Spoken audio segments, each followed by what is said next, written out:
If you grew up with an alcoholic parent, you already know it changes you. But some of the ways it shows up in your adult life, you might not even realize yet. Today I'm sharing 7 hidden patterns I see over and over again in adult children of alcoholics. Patterns I've lived through myself and what you can do to start to break free. Hi, I'm Jody Lamb, author, speaker, and someone who grew up with an alcoholic mom. My mission is to help you heal, let go of shame, and create a life you truly love. Before we dive in, I created a free guide to help you start your healing journey. You can grab it at the link in this video's description. It's packed with the exact steps that helped me start feeling safe and hopeful again.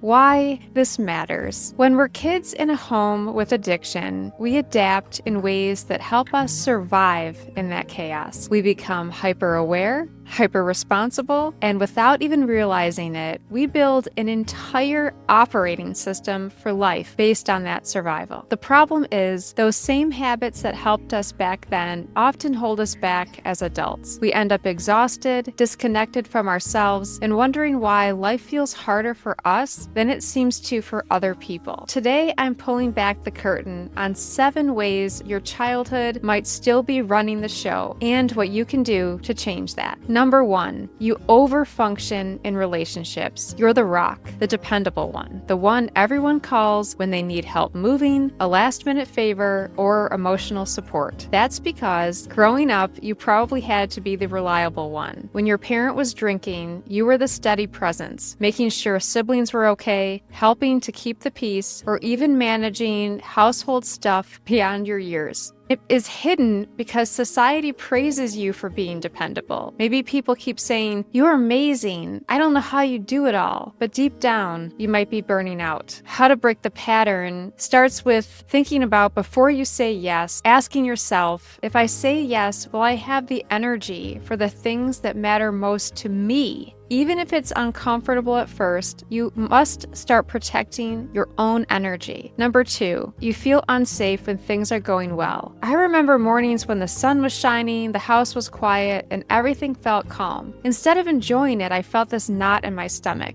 Like, feels okay, but when's the next explosion? This is hypervigilance. Your brain is trained to constantly scan for danger because growing up, you never knew when the mood at home would flip. And it's hidden because you might think you're just realistic or not naive, but really it's your nervous system completely stuck in survival mode. You can break the pattern by building short peace practices into your day. Even 30 seconds where you notice something good and safe right now. Look around your space and name 3 good things you see. Over time, you teach your brain that calm can be trusted. Number 3, you avoid conflict at all costs. In a home with addiction, conflict can feel dangerous, sometimes physically, but very often emotionally. You may have learned early on that it's safer to stay quiet than to speak your truth. As an adult, that can look like agreeing to things you don't want, staying in a relationship too long, or disappearing instead of having a hard conversation. It's hidden because avoiding conflict can feel like keeping the peace, but it often keeps you from having honest, healthy relationships. Breaking the pattern can begin with low-stake situations. Tell a friend, "I'd rather go to a different restaurant," instead of just going along. It's like lifting weights. The more you practice, the stronger your voice gets. Number 4, you struggle to trust yourself. This one runs deep. When your parents' drinking caused chaos, they might have denied it or made you feel like you were overreacting. Maybe they told you what you saw wasn't real, or they blamed you. Over time, you learn to doubt your instincts, even your memory. Now, as an adult, you might ask 5 people for advice before making a decision, or you might avoid making the decision at all. And it's hidden because it can feel like you're just being careful or thorough, when really, it's fear of being wrong. You can break the pattern by keeping a proof list. Every time you make a decision that works out, write it down. This builds your evidence bank that yes, you can trust yourself.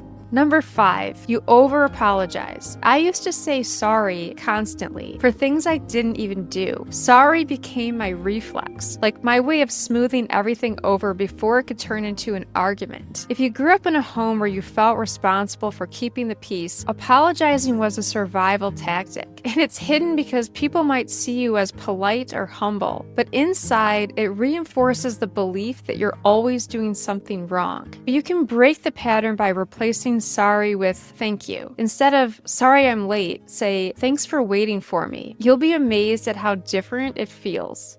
Number 6, you confuse chaos with love. This one's tricky and sometimes painful to admit. If love in your childhood came with unpredictability, drama, or walking on eggshells, that's what normal feels now. So when you meet someone calm and healthy, it might feel boring. Your nervous system might even push you toward people who bring the same familiar chaos. It is hidden because you might think you're not just feeling the spark, but your body doesn't recognize calm as love. You can start breaking this pattern by reminding yourself that healthy love is safe, steady, and consistent. Sometimes it's about sitting in the discomfort of boring long enough to realize that boring is actually peace. Number 7, you feel guilty for putting yourself first. If your childhood taught you that your needs came last, taking care of yourself now might feel selfish. That guilt is an old survival rule, but here's the truth. You cannot pour from an empty cup, as they say. It's hidden because people might see you as selfless, but deep down, it's